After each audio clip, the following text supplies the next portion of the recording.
Hello friends, very good afternoon to all of you. Welcome back to the channel online शिक्षण और आप सभी का सफलता बैच में बहुत बहुत स्वागत है।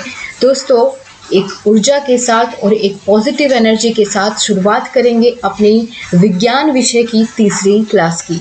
दोस्तों, आज की क्लास में हम बहुत ही इम्पोर्टेंट टॉपिक्स डिस्कस करने वाले हैं और साथ ही साथ हम यह भी जानते हुए चलेंगे कि आपके किस टॉपिक से कैसे कैसे क्वेश्चंस एग्जाम में पूछे जाते हैं। लेकिन दोस्तों, क्लास की शुरुआत करने से पहले आप सबके लिए छोटा सा मोटिवेशनल क्विट है। आई होप आपको सुन के उससे बहुत पॉजिटिव एनर्जी फील होगी और मेहनत करने में और ज़्यादा मन लगेगा। देखिए क्या है वो क्विट, ठीक है। तो अच्छे रिजल्ट लाने के लिए बातों से नहीं, रातों से लड़ना पड़ेगा। अगर आपको अच्छे रिजल्ट लाना है तो आपको बातों से नहीं, आपको रातों से लड़ना पड़ेगा। यानी आपको रातों जागना पड़ेगा, आपको उसके लिए मेहनत करनी पड़ेगी, ठीक है। तो बिल्कुल आपको अपनी मेहनत करनी है और अपना रिजल्ट बहुत अच्छा लेकर के आना है। साथ साथ जितना आपको दिया जाए उसको कवर करते हुए चलना है। दोस्तों, आपकी ये क्लास रिकॉर्डेड अभी इसीलिए दी जा रही है ताकि आपको बैकग्राउंड की कोई भी नॉइस वाली प्रॉब्लम ना हो और ना ही कोई आपको बफरिंग वाली प्रॉब्लम हो। और साथ ही साथ दोस्तों, लाइव से ज़्यादा टाइम बचता है आपकी ऐसी रिकॉर्डेड क्लास में, तो आपको अभी 2 से 3 दिन इसी तरह से क्लास मिलेगी। बाकी मेरे ख्याल से इसमें कोई प्रॉब्लम आपको नहीं होनी चाहिए, क्योंकि आपका अगर कोई भी डाउट होता है तो मैं तुरंत आपके कमेंट्स का पूरा ध्यान रखती हूँ। जैसे ही आपका कमेंट आता है मैं तुरंत उसका रिप्लाई करती हूँ। तो डाउट वाली तो प्रॉब्लम यहाँ फिर भी नहीं रहेगी, क्योंकि मैं आप लिमिटेड बच्चे हैं, ठीक है। मैं बहुत आसानी से सबके कमेंट्स पढ़ पाती हूँ जो भी बैच में है और उसका रिप्लाई कर पाती हूँ, ठीक है दोस्तों। तो इस तरह से कोई प्रॉब्लम नहीं होनी चाहिए। और इसमें आपको अगर लगता है कि स्पीड तेज़ या ज़्यादा है, ठीक है, जो आपकी रिकॉर्डेड क्लास होती है उसमें आपके पास यहाँ 3 डॉट्स वाला ऑप्शन मिलेगा। देखिए मैं आपको बताती हूँ कैसे आप अपने हिसाब से मेरी आवाज़ को अपने आप तेज़ या धीमे भी कर सकते हैं, ठीक है। यानी उसकी स्पीड तेज़ या कम भी कर सकते हैं। यहाँ आपको इस तरीके से 3 डॉट्स मिलेंगे, ठीक है। उस पर आप क्लिक करेंगे तो यहाँ तीसरे चौथे नंबर पर प्लेबैक स्पीड के नाम से एक ऑप्शन आएगा। तो उस पर आप क्लिक करके उसको वहाँ से स्पीड को, बोलने की स्पीड को कम या तेज़ कर सकते हैं, ठीक है। तो वहाँ जाकर के आप इन ऑप्शंस का फ़ायदा उठाया करिए जब आपको दिए गए हैं, ठीक है। तो आप अपने हिसाब से जितना चाहे उतना धीमे मुझे बुलवा सकते हैं और जितना तेज चाहे, जितना जल्दी टॉपिक को ख़त्म करना चाहे वो भी आप वहाँ से कर सकते हैं। तो चलिए दोस्तों, अब शुरुआत करेंगे अपनी आज की क्लास की, ठीक है। चलिए, तो आज हम बात करेंगे दोस्तों, पहले तो हम कल की क्लास को थोड़ा सा लिंक करेंगे। कल हमने कहाँ तक कवर किया था? कल हमने खाद्य श्रृंखला और खाद्य जाल तक कवर कर लिया था, ठीक है। खाद्य जाल क्या था? जो बहुत सारी खाद्य श्रृंखलाओं से मिलकर के बना हो, उसे हमने क्या कहा? खाद्य जाल कहा था। अब हम बात करेंगे दोस्तों पारिस्थितिकीय पिरामिड की। ये क्या होता है पारिस्थितिकीय पिरामिड, यानी इकोलॉजिकल पिरामिड किसे कहते हैं? यहाँ इससे हम आज के टॉपिक की अपनी शुरुआत करेंगे। दोस्तों, पिरामिड से क्या मतलब होता है, पहले तो आप यही समझिए। पिरामिड होता है इस तरीके से ग्राफिकल रिप्रेजेंटेशन, ठीक है। ग्राफिकल रिप्रेजेंटेशन पिरामिड का मतलब होता है। और जब बात कर दी इन्होंने इकोलॉजिकल यानी पारिस्थितिकी, तो पारिस्थितिकी का ग्राफिकल जो रिप्रेजेंटेशन होता है उस पिरामिड की फॉर्म में, तो इसी को हमें आज जानना है, ठीक है। पारिस्थितिकी में कौन कौन आएंगे? सभी जीव जंतु आ जाएंगे, है ना। तो जब हम जितने भी हमारे परितंत्र में जीव जंतु है, जब उनका हम एक ग्राफ में इस तरीके से पिरामिड की फॉर्म में जब हम उनका अध्ययन करते हैं तो उसको हम क्या कहते हैं? पारिस्थितिकीय पिरामिड कहते हैं। तो सबसे पहले हम लोग जानेंगे कि पारिस्थितिकी पिरामिड की खोज किसने की थी, या पारिस्थितिकी पिरामिड के बारे में सबसे पहले किसने बताया था, ठीक है। तो यहाँ आप देख पाएंगे कि पारिस्थितिकीय पिरामिड के खोजकर्ता थे चार्ल्स एल्टन। क्या नाम था इनका? चार्ल्स एल्टन, ठीक है। पारिस्थितिकी पिरामिड के जो खोजकर्ता थे उनका नाम था चार्ल्स एल्टन 1927 में। और इसी वजह से दोस्तों इसको पारिस्थितिकी पिरामिड को, इकोलॉजिकल पिरामिड को एल्टोनियन पिरामिड के नाम से भी कभी कभी जाना जाता है, ठीक है। लेकिन इतना आपसे पूछेगा नहीं, लेकिन आप फिर भी जानते हुए चलिए कि जो चार्ल्स एल्टन ने इसकी खोज की, इनके नाम पर भी इसका नाम रखा गया।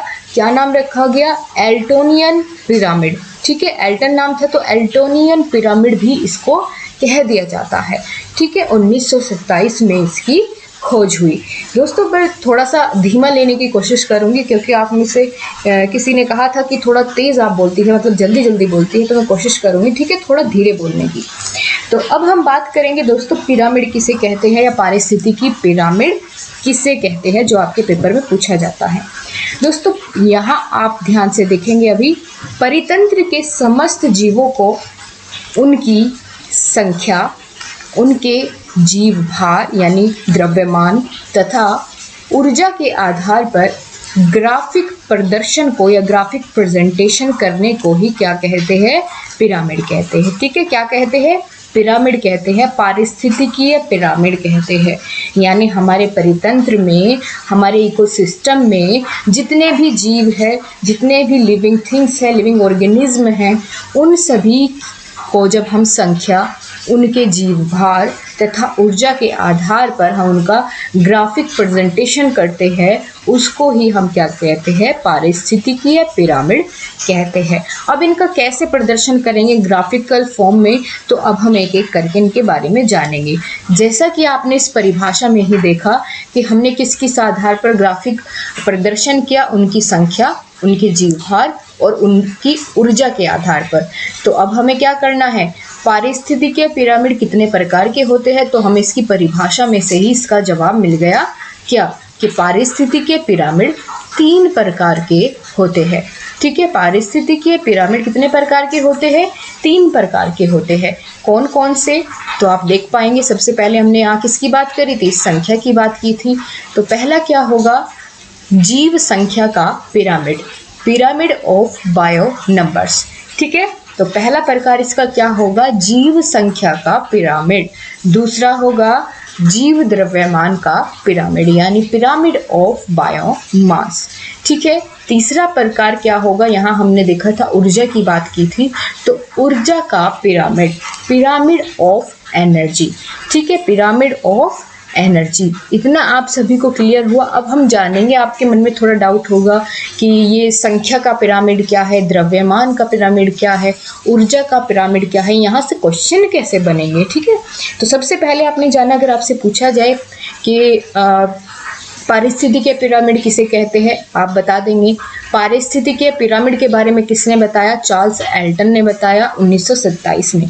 इस क्वेश्चन का आंसर भी आपके पास मिल गया।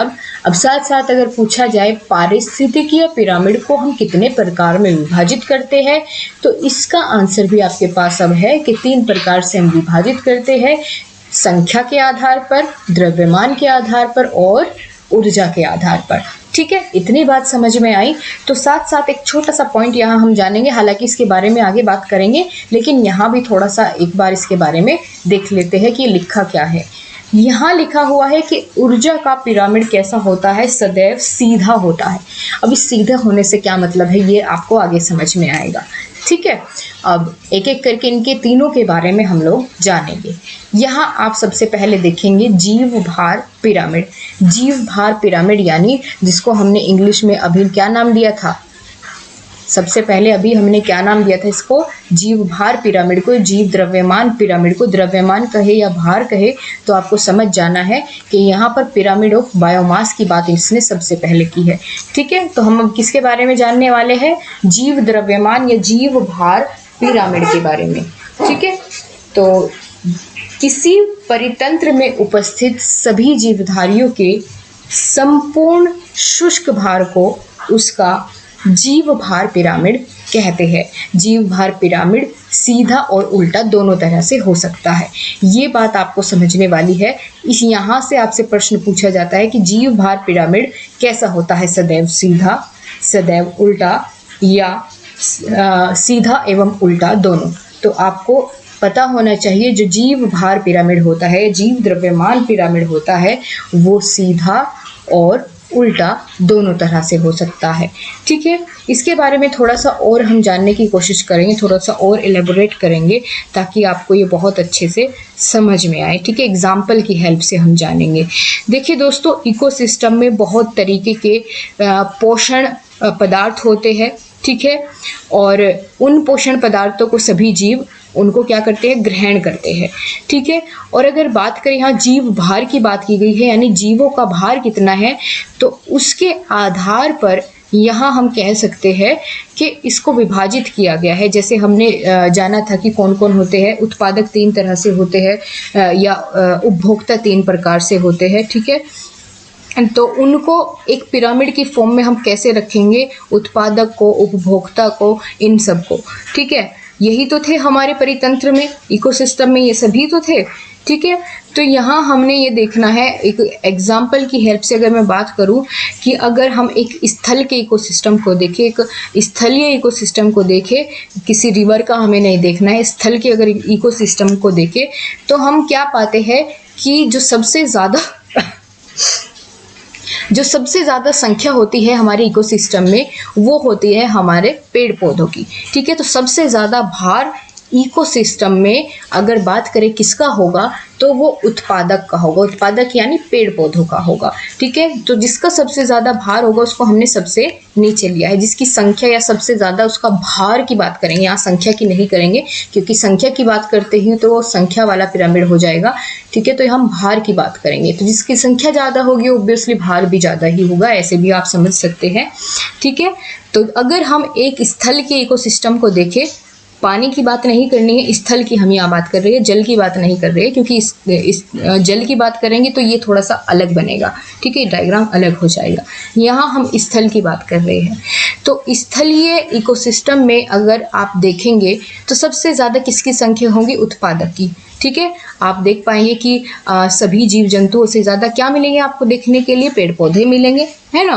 फिर इससे कम आपको क्या मिलेगा, जो द्वितीयक उपभोक्ता होता है। ठीक है, जो द्वितीयक उपभोक्ता होता है उसकी संख्या मिलेगी, बिल्कुल मिलेगी।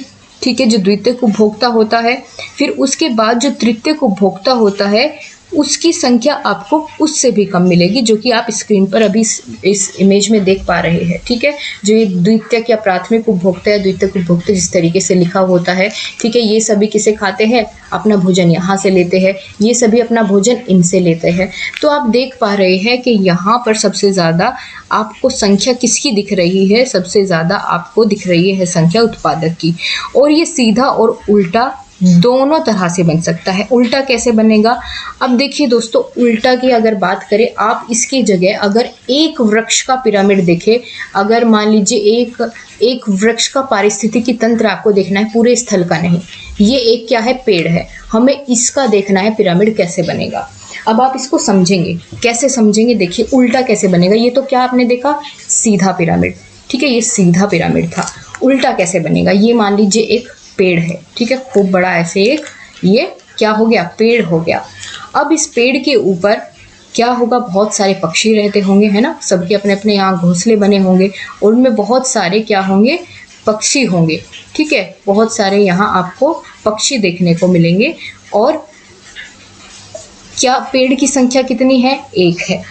एक पेड़ के ऊपर पक्षी पेड़ से ज़्यादा है, यानी ज़्यादा पक्षी हुए, यानी जो उपभोक्ता हुए वो ज़्यादा हुए। ठीक है, यहाँ उपभोक्ता करिएगा, ये उत्पादक यहाँ गलत लिखा हुआ है, ये कोई उत्पादक नहीं, ये उपभोक्ता होते हैं। ठीक है, तो यहाँ उपभोक्ता करिएगा आप, बिल्कुल। तो यहाँ आप पेड़ के ऊपर देखेंगे तो आपको जीव जंतु की संख्या पेड़ से ज़्यादा मिलेगी, जीवों का भार इस पर आपको ज़्यादा मिलेगा। क्लियर है इतना आपको। फिर क्योंकि इस पे बहुत सारी चिड़ियों का घर होगा, ठीक है, कौवे का घर होगा, बहुत सारे ऐसे पक्षी होंगे जो इस पर रहते होंगे, तो वे किस में आएंगे, द्वितीयक उपभोक्ता में आएंगे।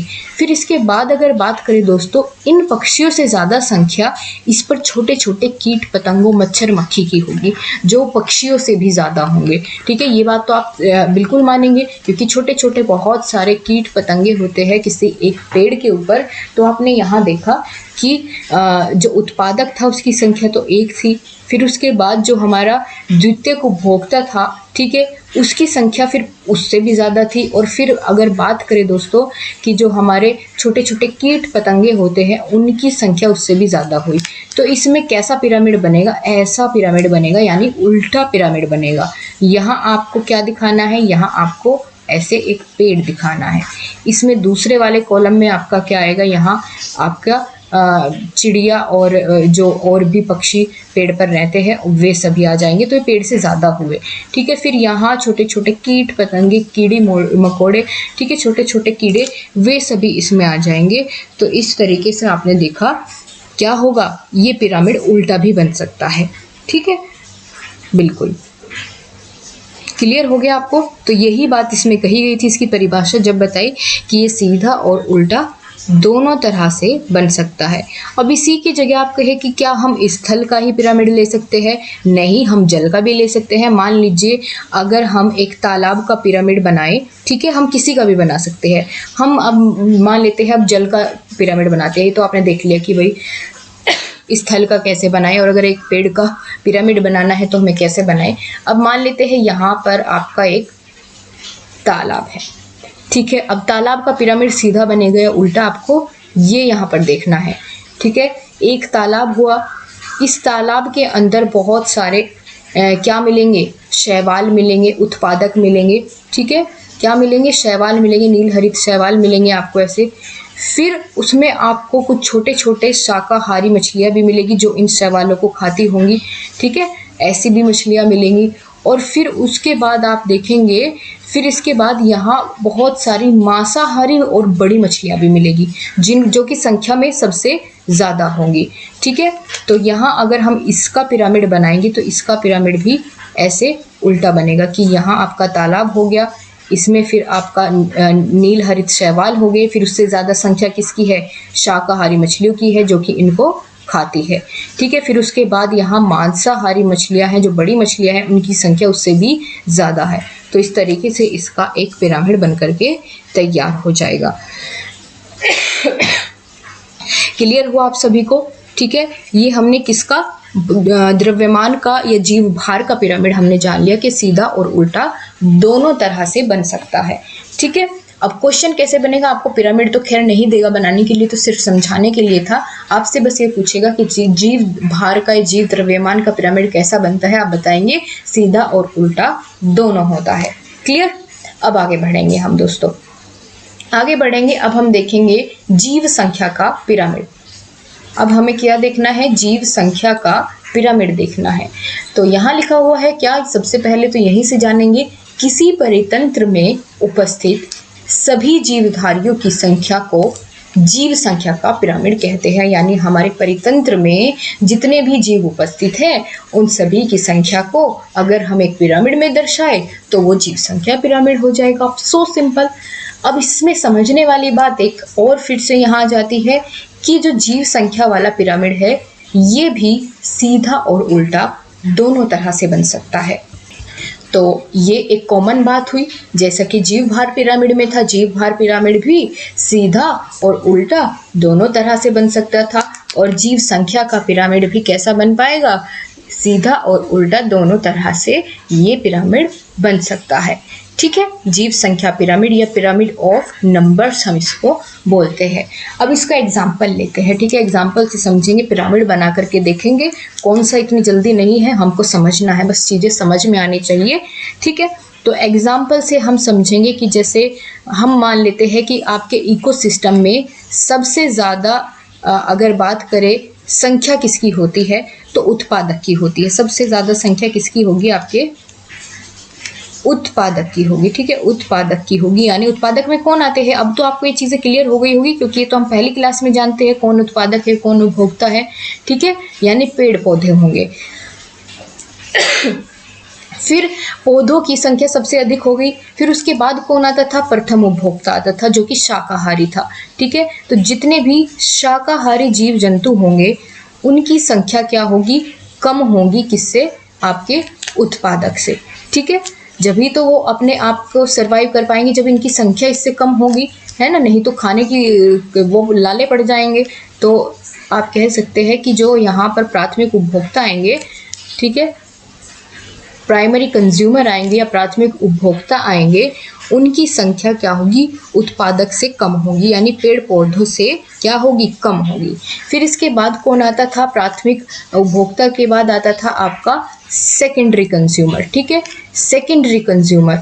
तो यहाँ आपने क्या देखा था, सेकेंडरी कंज्यूमर जो थे, जो कि इन इन वाले जंतुओं को खाते थे, ठीक है, इन वाले जीव जंतु को खाते थे जो कि घास खाते हैं, या कह लीजिए कि जो प्राथमिक उपभोक्ता को खाते थे, या मांसाहारी जो जीव थे जो सेकेंडरी कंज्यूमर में आते थे, ठीक है, उनकी संख्या इससे कम मिलेगी आपको देखने के लिए, ठीक है। और फिर सबसे बाद में कौन आता था दोस्तों, जो सर्वाहारी थे, जो सब कुछ हजम करते थे, यानी टेरिटरी कंज्यूमर जो थे, तृतीयक उपभोक्ता जो थे, उनकी संख्या आपको सबसे कम देखने को मिलेगी, ठीक है, जिसमें आपका बाज आ जाता था, ठीक है। इनकी संख्या आपकी बाकी सबसे कम देखने को मिलेगी। तो ये आपका क्या तैयार हो गया, एक पिरामिड तैयार हो गया। किसके आधार पर हमने इसको किया, उनकी संख्या के आधार पर हमने ये पिरामिड तैयार किया कि भाई जिसकी सबसे ज़्यादा संख्या है वो हमने ऐसा बनाया, फिर उसके ऊपर उससे कम संख्या वाला पिरामिड, ठीक है। तो बिल्कुल आपने बहुत अच्छे से ये जान लिया, ठीक है, क्लियर है, बहुत बढ़िया। तो ये कैसा हो सकता है, सीधा और उल्टा दोनों तरह से ये पिरामिड बन सकता है। बिल्कुल जैसे हमने वो पेड़ का एग्जाम्पल लिया था वो आपका यहाँ भी काम करेगा। उस पे पेड़ पर संख्या की अगर बात करें, ठीक है, तो उसी तरीके से वो एग्जाम्पल आपका यहाँ भी सटीक बैठेगा, बस उसमें वहाँ भार की जगह यहाँ हमें संख्या पर ध्यान देना होगा। अब थोड़ा सा और आगे बढ़ते हैं। तीसरा जो प्रकार था हमारा पिरामिड का, पारिस्थितिकी पिरामिड का, वो था ऊर्जा पिरामिड। ऊर्जा पिरामिड यानी एनर्जी का पिरामिड कैसा होता है, तो किसी परितंत्र में सभी जीवधारियों के शरीर में उपलब्ध ऊर्जा को क्या कहते हैं, ऊर्जा का पिरामिड कहते हैं। आप लोग जानते हैं कि हर एक जीवित जीव जंतु और प्राणी को किसकी ज़रूरत पड़ती है, जीवित रहने के लिए ऊर्जा की ज़रूरत पड़ती है। बिल्कुल, इतनी बात तो सबकी समझ में आती है। और इसकी जगह आपको यहाँ एक चीज़ अलग देखने को मिलेगी। बाकी दो पिरामिड में जो एक कॉमन बात थी कि उनका पिरामिड कैसा बनता था, सीधा और उल्टा बनता था। लेकिन यहाँ जो सबसे महत्वपूर्ण बात है वो ये है कि जो ऊर्जा का पिरामिड होता है ये उल्टा नहीं बनता, ये सदैव कैसा बनता है, ये सदैव सीधा बनेगा, ठीक है। जो ऊर्जा का पिरामिड होता है ये सदैव कैसा बनेगा, सीधा बनेगा। ये पिरामिड हमेशा सीधा बनेगा। क्लियर है आप सभी को? चलिए दोस्तों, अब हम आगे बढ़ते हैं और इस चैप्टर को ख़त्म करने की ओर बढ़ते हैं, ठीक है। यहाँ पर एक लास्ट टॉपिक बच जाता है, टॉपिक नहीं, एक आपका कॉमन सा क्वेश्चन है और आपका प्रीवियस ईयर पेपर में पूछा गया प्रश्न है, तो इसलिए मैंने इसको यहाँ पर इंक्लूड किया हुआ है। 2018 में पूछा गया था आपका कि पृथ्वी के अगर हम सभी पौधों को समाप्त कर दे तो क्या हो जाएगा, क्या जंतु जगत पर उसका कोई प्रभाव पड़ेगा? अगर हाँ तो आप उसकी व्याख्या करिए, ठीक है। अगर हम पृथ्वी से पेड़ पौधों को समाप्त कर दे या पेड़ पौधे समाप्त हो जाए तो क्या जीव जंतु जीवित रह पाएंगे, ठीक है। तो आपका क्या जवाब होगा कि बिल्कुल नहीं, इसका बहुत बुरा प्रभाव पड़ेगा। कैसे, चलिए समझते हैं। देखिए दोस्तों, खाद्य श्रृंखला के सभी पोषी स्तरों पर जीव भोजन के लिए क्या होते हैं, एक दूसरे पर निर्भर करते हैं। हमने जाना था खाद्य श्रृंखला में कि हर किसी को ऊर्जा की ज़रूरत होती है और उस ऊर्जा को पाने के लिए, जीवित रहने के लिए हर एक जीव दूसरे जीव पर निर्भर होता है। किसके लिए, भोजन के लिए। और यदि किसी भी एक स्तर को हम नष्ट कर दे तो क्या होगा, पूरी खाद्य श्रृंखला बिगड़ जाएगी, उस पर असर पड़ेगा। ऐसा इसलिए होता है क्योंकि इससे खाद्य श्रृंखला में ऊर्जा का प्रवाह क्या हो जाएगा, रुक जाएगा। इसलिए पृथ्वी से सभी पौधों को समाप्त नहीं किया जा सकता, और अगर ऐसा होता है, समाप्त किए जाए तो पूरा आप कह सकते हैं कि जीवन या पूरा जंतु जगत या पूरा मानव जीवन भी समाप्त हो जाएगा अगर पेड़ पौधे पृथ्वी से समाप्त हो गए, ठीक है। तो आपने जान लिया कि क्या प्रभाव इसका पड़ेगा। निष्कर्ष में हम लोग देखेंगे क्या इसका प्रभाव पड़ा कि मानव जीवन व जीव जंतु जगत समाप्त हो जाएगा अगर हमने पृथ्वी से पेड़ों को समाप्त किया। इतना बहुत अच्छे से आप सभी को क्लियर हो गया। अब हम नेक्स्ट चैप्टर की शुरुआत करेंगे यहाँ से आपका, ठीक है। सेकंड यूनिट की शुरुआत होती है जिसमें हम खनिज, धातु, अयस्क इन सभी के बारे में जानेंगे, ठीक है। तो चलिए दोस्तों शुरुआत करते हैं। सबसे पहले जानेंगे खनिज क्या होता है, ठीक है। खनिज जिसको कि हम अंग्रेजी में मिनरल्स कहते हैं।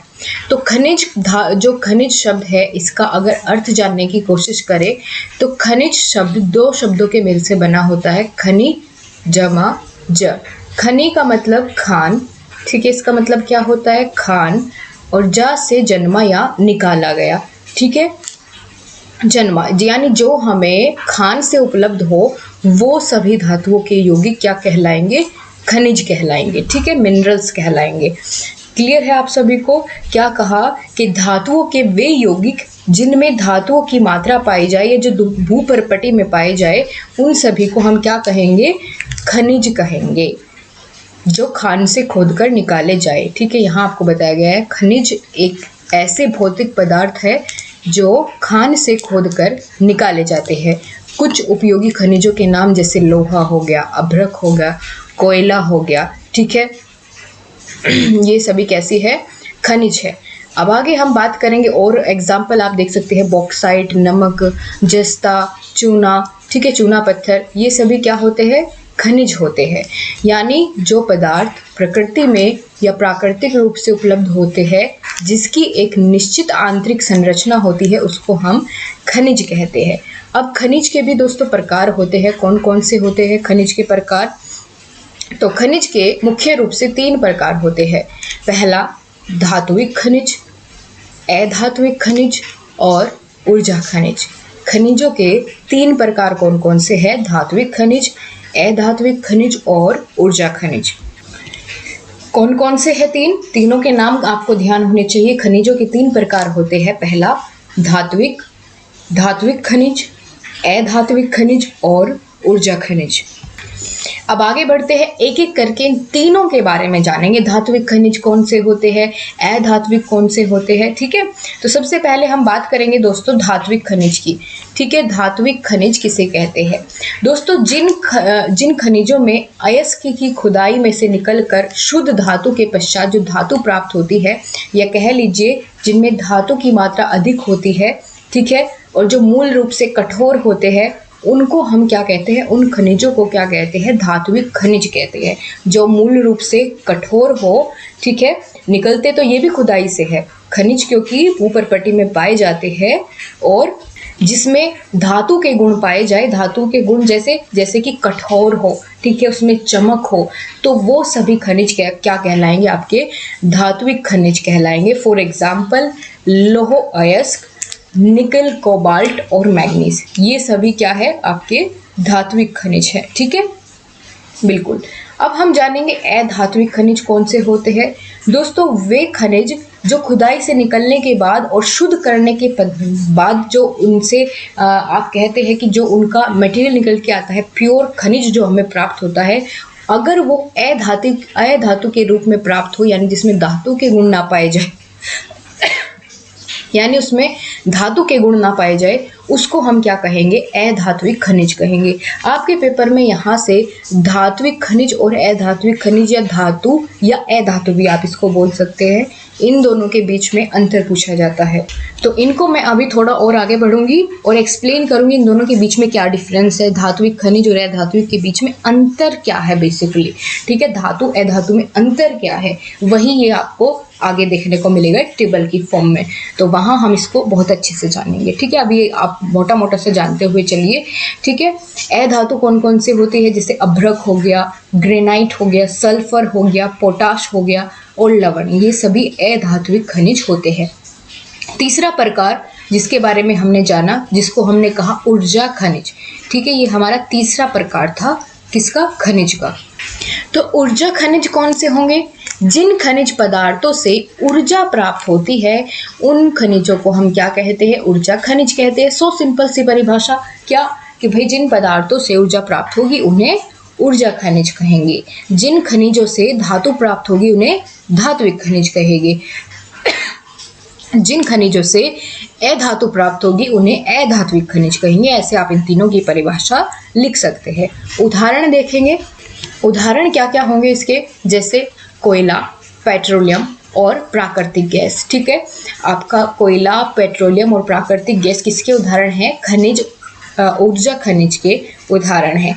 धात्विक खनिज, अधात्विक खनिज और ऊर्जा खनिज, तीनों के बारे में हमने बहुत अच्छे से क्लियर किया और आपने बहुत अच्छे से समझा कि तीनों की परिभाषा आपको कैसे बतानी है अगर पूछी जाती है। अब हम और आगे बढ़ते हैं। और अब हम दोस्तों बात करेंगे अयस्क के बारे में। ठीक है, हमने खनिज के बारे में जान लिया, अब हम अयस्क के बारे में बात करेंगे। मैं आपको पहले यही समझाना चाहूँगी कि देखिए खनिज तो क्या थे कि वे यौगिक, धातुओं के वे यौगिक जिनसे हमें धातु की मात्रा क्या होती थी, धातु की मात्रा धातु की मात्रा बहुत कम मिलती थी।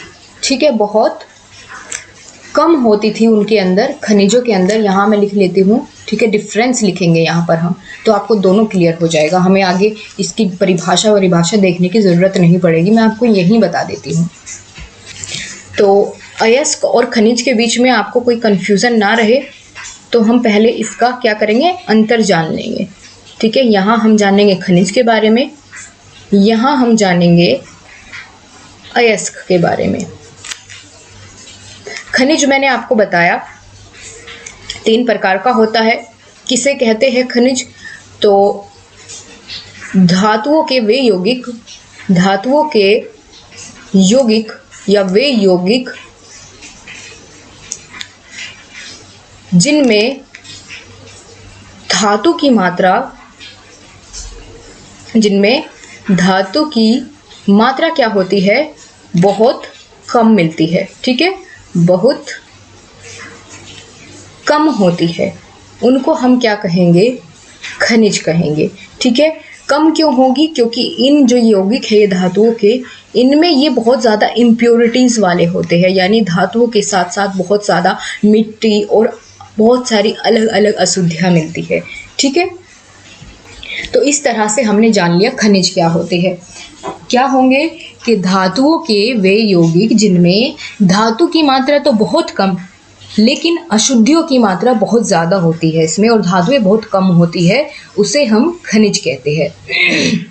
इसी के साथ अयस्क की अगर बात करें, अयस्क क्या होंगे, तो अयस्क इसका थोड़ा सा उल्टा है। कैसे? कि धातुओं के वे यौगिक, धातुओं के वे यौगिक जिनमें क्या होता है, जिनमें धातु पर्याप्त मात्रा में पाई जाती है। कितनी? पर्याप्त मात्रा में। ठीक है, ज़्यादा होती है, कहने का अर्थ ये है कि पर्याप्त मात्रा में होती है धातु, पर्याप्त मात्रा में पाई जाती है, उसको हम क्या कहेंगे, अयस्क कहेंगे। यानी इसमें बहुत ही कम इम्प्योरिटीज़ होगी। दोनों के बीच में यही अंतर है कि ये ज़्यादा शुद्ध होती है इसके मुकाबले। ठीक है, उसे ही हम अयस्क कहेंगे। बाकी दोनों में अंतर आपने देख लिया। अब अगर बात करें उदाहरण की, अगर बात करें उदाहरण क्या क्या हो सकते हैं इन दोनों में अंतर करने के लिए, अगर उदाहरण जानना चाहें हम, तो चलिए उदाहरण देख लेते हैं। जैसे इसमें अभ्रक हो गया, ठीक है, अभ्रक हो गया, और इसमें बहुत ज़्यादा इम्प्योरिटीज़ आपको मिलेगी। उसके बाद लिमोनाइट हो गया। इस तरह की सभी धातुएं किस में आएंगी, खनिज में आएंगी। और अगर यहाँ हम बात करें बॉक्साइट जो होता है, ठीक है, बॉक्साइट हो गया, तो इसमें ज़्यादा मात्रा मिलेगी आपको किसकी, धातु की। ठीक है, तो इस तरह के ये उदाहरण किस में आ जाएंगे, आपके अयस्क में आ जाएंगे। ठीक है, एल्युमिनियम के अयस्क हो गए, उनमें ज़्यादा मात्रा किसकी मिलेगी, धातु की मिलेगी, बहुत कम इम्प्योरिटीज़ होंगी, तो उन सभी को हम क्या कहेंगे, अयस्क कहेंगे। ठीक है, तो अयस्क और खनिज में अब आपको कोई कन्फ्यूज़न मेरे ख्याल से नहीं होगा। ठीक है, बिल्कुल। इसके साथ साथ एक और इसकी विशेषता है दोस्तों, अगर बात करें खनिज और अयस्क की अलग अलग एक और विशेषता आप लोग जानते हुए चलिए। जो खनिज होते हैं इनको बहुत आसानी से प्राप्त नहीं किया जाता। जो इन खनिजों में धातुएं होती है, ठीक है, खनिज क्या होते हैं जिसमें बहुत कम मात्रा होती है धातु की और अशुद्धियाँ ज़्यादा होती है। तो जो खनिज की जो मात्रा होती है उसको बहुत मुश्किल होती है उसको शुद्ध करने में। ठीक है, उन इम्प्योरिटीज़ से उन धातु को निकालने में बहुत ज़्यादा कठिनाई होती है। तो कठिन प्रोसेस होता है, आप ये कह सकते हैं कि धातु भी कम है उसके अंदर और प्रोसेस भी उसका कठिन है। ठीक है, तो क्या होंगे, खनिज होंगे। बात करें अगर अयस्क की, इम्प्योरिटीज़ तो इनमें भी है लेकिन बहुत कम है और धातु की मात्रा इनमें ज़्यादा है, और इनको बहुत ही आसानी के साथ, ठीक है, उन इम्प्योरिटीज़ को अलग कर दिया जाता है धातुओं से। तो ये भी इसकी एक अलग अपनी विशेषता थी। क्लियर हो गया आप सभी को? चलिए अब हम इसके बारे में आगे बढ़ते हैं। यहाँ एक बार फिर से बताया गया है खनिज के बारे में, ठीक है। खनिज क्या होते हैं? पृथ्वी की भूपर्पटी में प्राकृतिक रूप से पाए जाने वाले तत्व या यौगिक, ठीक है, जिनमें धातु की मात्रा बहुत कम होती है और अन्य अशुद्धियां बहुत ज़्यादा पाई जाती है, उनको हम क्या कहते हैं? खनिज कहते हैं। उदाहरण के रूप में यहाँ आप उदाहरण के रूप में जैसे अभ्रक हो गया, ये इस तरीके से आप इसका एग्जाम्पल यहाँ लिख सकते हैं। अयस्क मैंने अभी बताया। ओर्स क्या होते हैं? अयस्क क्या होते हैं? ऐसी आप कह सकते हैं ऐसे खनिज जिनमें धातु की मात्रा क्या होती है? ज़्यादा होती है और इनको बहुत आसानी के साथ निष्कर्षण किया जा सकता है। इनको यानी इम्प्योरिटीज़ को इनसे अलग कर दिया जा सकता है, ठीक है। उनको हम अयस्क कहेंगे। बहुत कम लागत में, ठीक है, बहुत कम लागत में इनको आसानी से प्योर बनाया जा सकता है, उसको हम अयस्क कह देंगे। तो आई होप आपको ये दोनों बहुत अच्छे से क्लियर होंगे, ठीक है। आगे बढ़ते हैं। तो यहाँ पर ये आप कुछ नहीं लिखेंगे अपने नोट्स में, आपको सिर्फ यहाँ जो मैंने ये डिफरेंस जो बताया, बस ये आप अपने नोट्स में लिखेंगे, ठीक है। इसी से आपको खनिज भी क्लियर हो जाएगा और साथ साथ अयस्क भी, ठीक है। तो इतना कम आप लिखेंगे, ये आप नहीं लिखेंगे, बिल्कुल। एग्जाम्पल आप उसके लिख सकते हैं ज़्यादा। अब हम दोस्तों यहाँ पर जानेंगे, यहाँ आपको क्या बताया गया है? कुछ अयस्क, उनके नाम और उनके रूप बताए गए हैं, लेकिन ये आपको मैं दूसरी टेबल से करवाऊंगी। वहाँ उनके साथ साथ उनका फॉर्मूला भी दिया गया है। अगर बाय चांस फॉर्मूला पूछ लिया जाए तो वो भी आपको वहाँ से क्लियर हो जाएगा। तो ये टेबल आप अपनी नोटबुक में ज़रूर बनाएं, ठीक है। इस टेबल को आपको ज़रूर बनाना है। यहाँ आपको धातु दी गई है, यहाँ आपको अयस्क का नाम बताया गया है और यहाँ आपको बताया गया है कि उसका जो सूत्र होता है, रासायनिक सूत्र होता है, वो क्या होता है? अयस्क का, ठीक है। और यहाँ आपको अयस्क का रूप बताया गया है। क्लियर? तो अब एक एक करके इन सभी के हम जानेंगे धातु, और धातु वो किस अयस्क से प्राप्त होती है, उसका केमिकल फॉर्मूला क्या होता है और उस अयस्क का रूप कौन सा होता है, ये हम अब एक एक करके जानेंगे। सबसे पहले बात करेंगे दोस्तों मैग्नीशियम की। मैग्नीशियम मैग्नेसाइट अयस्क से प्राप्त होता है, ठीक है। मैग्नीशियम मैग्नेसाइट अयस्क से प्राप्त होता है। बहुत ही आप देखेंगे बहुत मिलता जुलता नाम है, तो आसानी से आपको याद हो जाएगा। मैग्नीशियम मैग्नेसाइट से प्राप्त होता है और इसका केमिकल फॉर्मूला क्या होगा? MgCO3 होगा। दोस्तों ये आपको ज़्यादा नहीं लगने चाहिए, आप 1 से 2 बार इसको पढ़ेंगे तो बहुत अच्छे से क्लियर होगा। और ये आपकी सिलेबस की बुक है, ये उसी से लिया गया चार्ट है, क्योंकि आपके सिलेबस के अंदर आते हैं। इससे ज़्यादा आपको पढ़ने की ज़रूरत नहीं पड़ेगी, लेकिन इनको आप ज़रूर कर ले, ठीक है। यहाँ से क्वेश्चन बनेगा तो आपका बाहर नहीं जाना चाहिए, आपको छूटना ही नहीं चाहिए वो क्वेश्चन। अब बात करें दोस्तों अयस्क का रूप कैसा है, तो कार्बोनेट है। क्लियर? अयस्क का रूप कैसा होगा? कार्बोनेट होगा। ये टेबल आपको याद करनी है। इसके बाद बाकी चीज़ें तो मैं आपको ऐसे ही समझा देती हूँ, उनको आपको रटने की या याद करने की ज़रूरत नहीं पड़ेगी, लेकिन ये टेबल आपको याद करनी पड़ेगी, ठीक है।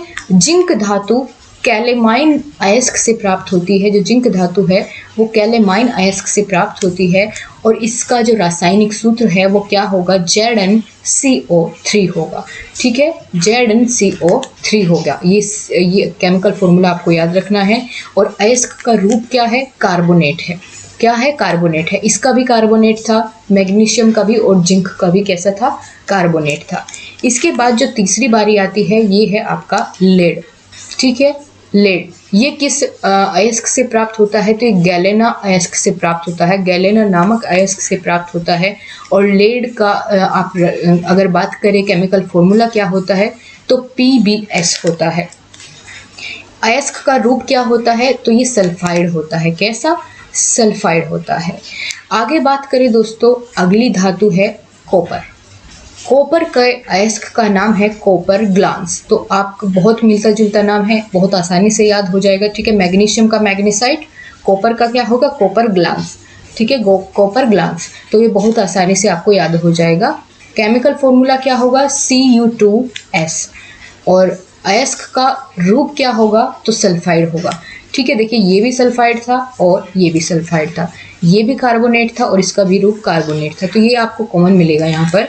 इसके बाद हम बात करेंगे दोस्तों आयरन की। ये आपसे बहुत पूछा जाता है आयरन वाला, ठीक है। आयरन के अयस्क का नाम बहुत ही बढ़िया तरीके से आपको याद रखना है, क्या होगा? हेमेटाइट होगा। आयरन और मैग्नीशियम, ये तो आपको बिल्कुल नहीं भूलना है। मैग्नीशियम का मैग्नीसाइट और आयरन का क्या है, हेमेटाइट। ठीक है, हेमेटाइट। और इसका केमिकल फॉर्मूला क्या होगा, Fe2O3। केमिकल फॉर्मूला क्या होगा, Fe2O3 होगा। और इसके अयस्क का रूप कैसा है, ऑक्साइड है। ठीक है, एक बार और देखेंगे। मैग्नीशियम का अयस्क का नाम क्या था, मैग्नीसाइट था। आयरन के अयस्क का नाम हेमेटाइट था। ठीक है, और जो मैग्नीशियम धातु थी उसका अयस्क का रूप कैसा था, तो कार्बोनेट था। और आयरन का कैसा है, ऑक्साइड है। आगे हम बढ़ेंगे और आगे हम लोग बात करेंगे दोस्तों एल्यूमिनियम के बारे में। एल्यूमिनियम के बारे में, तो एल्यूमिनियम का जो अयस्क का नाम है वो है बॉक्साइट। ठीक है, केमिकल फॉर्मूला क्या होगा, Al2O3 2H2O। ठीक है, और इसके अयस्क का रूप इसका भी क्या होगा, ऑक्साइड हो जाएगा। इस टेबल को आप 2 से 3 बार जरूर बनाएंगे। इसके बाद बात करें दोस्तों, अगला आपका आता है सिल्वर। सिल्वर के अयस्क का नाम भी आपसे पूछ लिया जाता है, क्या होगा, अर्जेंटाइट होगा। सिल्वर के अयस्क का नाम अर्जेंटाइट होगा। और Ag2S इसका क्या हो जाएगा, रासायनिक सूत्र हो जाएगा। और इसके साथ साथ अगर इसके अयस्क के रूप की बात करें तो सल्फाइड हो जाएगा। क्लियर है, बिल्कुल, बहुत अच्छे से। आगे बात करेंगे दोस्तों कैल्शियम। कैल्शियम के अयस्क का नाम होता है जिप्सम। ठीक है, कैल्शियम के अयस्क का नाम क्या होगा, जिप्सम हो जाएगा। और इसका जो केमिकल फॉर्मूला होगा, सूत्र होगा, वो कौन सा हो जाएगा, यहाँ पर इसका रासायनिक सूत्र क्या होगा, CaSO4 2H2O। ठीक है, और अयस्क का रूप कौन सा होगा, सल्फेट होगा। बाकी मैं आपको जब इस इमेज को शेयर करूंगी, इसको PDF में नहीं अलग से शेयर करूंगी, तो फिर क्या होगा, आपको मैं इसमें बहुत अच्छे से मार्क करके दूंगी। ठीक है, स्टार मार्क करके दूंगी कि इनको तो आपको बिल्कुल नहीं भूलना है। क्लियर, बहुत अच्छे से। एक बार इसको दोबारा से फटाफट से रिवाइज करते हैं। मैग्नीशियम के अयस्क का नाम मैग्नेटाइट, जिंक के अयस्क का नाम कैलेमाइन, लेड के अयस्क का नाम गैलेना, कॉपर के अयस्क का नाम कॉपर ग्लांस, आयरन के अयस्क का नाम हेमेटाइट, एल्युमिनियम के अयस्क का नाम बॉक्साइट। ये बॉक्साइट अयस्क से प्राप्त होती है एल्युमिनियम धातु, ये कहना चाह रहा है। अर्जेंटाइट से प्राप्त होती है सिल्वर धातु। ठीक है, क्योंकि हमने जाना था कि अयस्क में धातुएं पाई जाती है। ठीक है, तो जिप्सम में कैल्शियम। ठीक है, जिप्सम अयस्क में कौन सी धातु पाई जाएगी, कैल्शियम पाई जाएगी। इतना आप सभी को क्लियर हो गया। एक बार जब मैं इसका ये इमेज आपके साथ शेयर करूंगी, वहां भी आप इसको एक बार क्या करेंगे, इसको एक बार पढ़ेंगे और तब इसको एक टेबल की फॉर्म में आपको ये बनाना है। तो दोस्तों अब आगे बढ़ते हैं। ये टेबल हमने वहां से जान ली है। ठीक है, उसी टेबल को आप लोग बना लीजिएगा। अब हम आगे बढ़ते हैं और अगले टॉपिक हमारा होगा धातुओं का निष्कर्षण। निष्कर्षण का मतलब होता है कि धातु के शुद्ध रूप को अलग करना। ठीक है, क्योंकि जब हम वो खनिज के रूप में उसको प्राप्त करते हैं या अयस्क के रूप में प्राप्त करते हैं तो उसमें कुछ ना कुछ इम्प्योरिटीज़ होती है। तो हम फिर उसको क्या करते हैं, उसमें से जो हमारे काम की चीज़ें हैं, जो हमारे काम की धातुएं होती है, उसको अलग कर लेते हैं। ठीक है, उसको अलग कर लेते हैं। उसकी बहुत सारी प्रक्रियाएं होती है धातु का निष्कर्षण करने की, धातुओं को अलग करके निकालने की, उससे इम्प्योरिटीज़ को अलग करने की। तो वही क्या कहलाएगा, धातुओं का निष्कर्षण कहलाएगा। तो चलिए इस यूनिट को पूरा फिनिश करके ही छोड़ेंगे। ठीक है, अगर आपको बीच में ऐसा लगता है कि थोड़ा ज़्यादा हो रहा है तो वीडियो को पॉज करके आप बीच में थोड़ा सा ब्रेक लेके फिर यहीं से शुरुआत कर लीजिएगा। ठीक है दोस्तों, तो इसको पूरा कंप्लीट ही करेंगे आज। अयस्क में जो धातु की मात्रा होती है वो पूर्ण रूप से शुद्ध नहीं पाई जाती, तो उसको शुद्ध करने के लिए जो प्रक्रिया अपनाई जाती है, जो विभिन्न विभिन्न तरीके अपनाए जाते हैं, उनको हम क्या कह देते हैं, निष्कर्षण कहते हैं। धातु का निष्कर्षण करने की विधि कहते हैं। जो अलग अलग तरीके हम अपनाते हैं शुद्ध धातु को अलग करने के लिए, तो उसको हम निष्कर्षण कहते हैं। चलिए अब जानते हैं दोस्तों उसकी विधियां कौन कौन सी होती है। यानी जो शुद्ध धातु होती है उस अयस्क के अंदर जो उपस्थित धातु होती है, शुद्ध धातु को अलग करने के लिए हम कुछ विधि का प्रयोग करते हैं। तो वे विधि कौन कौन सी हो सकती है उनकी बात करते हैं। तो सबसे पहले है भर्जन विधि, यानी रोस्टिंग जिसे कहते हैं। ठीक है, तो भर्जन विधि में क्या होता है, इसमें दोस्तों अयस्क को वायु की उपस्थिति में उसके गलनांक से कम ताप तक गर्म किया जाता है और वह क्या होता है, ऑक्साइड में परिवर्तित हो जाता है। तो जब ये प्रक्रिया अपनाई जाती है इसी को क्या कहा जाता है, भ्रंजन या रोस्टिंग विधि। ठीक है, क्या होता है इसमें एक बार और आप सभी सुनेंगे। अयस्क को वायु की उपस्थिति में क्या किया जाता है, उसके गलनांक से कम ताप तक गर्म किया जाता है, यानी थोड़ा सा जो उसका गलनांक पॉइंट होता है, मेल्टिंग पॉइंट होता है, उससे थोड़ा कम गर्म उसको किया जाता है, जिससे ऑक्साइड में वो परिवर्तित हो जाता है और इस प्रक्रिया को हम रोस्टिंग विधि या भ्रंजन विधि कहते हैं। ठीक है, तो यहाँ देखिए एग्जाम्पल में आपको बताया गया है कि कॉपर सल्फाइड युक्त अयस्क वायु में गर्म करने पर क्या होगा, वह कॉपर ऑक्साइड में परिवर्तित हो जाएगा। ठीक है, अगर हम कॉपर सल्फाइड युक्त अयस्क को वायु की उपस्थिति में गर्म करेंगे तो उसमें क्या होगा, कॉपर ऑक्साइड में परिवर्तित हो जाएगा, जैसा कि यहाँ बताया है कि किस में परिवर्तित होगा, ऑक्साइड में। तो यहाँ पर एग्जाम्पल दिया हमने कि भैया एक अयस्क है जिसमें कॉपर सल्फाइड युक्त जो है उसमें धातु है, तो उसको जब हम वायु की उपस्थिति में गर्म करेंगे तो क्या होगा, वो कॉपर अयस्क या कॉपर ऑक्साइड में बदल जाएगी। इस परिवर्तन होने की प्रक्रिया को ही हम क्या कहेंगे, रोस्टिंग विधि कहेंगे। ठीक है, बिल्कुल। तो यहाँ ये इसका एक फॉर्मूले की तरह से इसको लिखा गया है कि अगर कॉपर सल्फाइड है उसको ऑक्सीजन यानी हवा की उपस्थिति में उसको गर्म करेंगे तो क्या मिलेगा, कॉपर ऑक्साइड मिलेगा और सल्फर डाई ऑक्साइड मिलेगा। तो यानी ऑक्साइड हमें मिला, वही बात इसमें बताई गई है।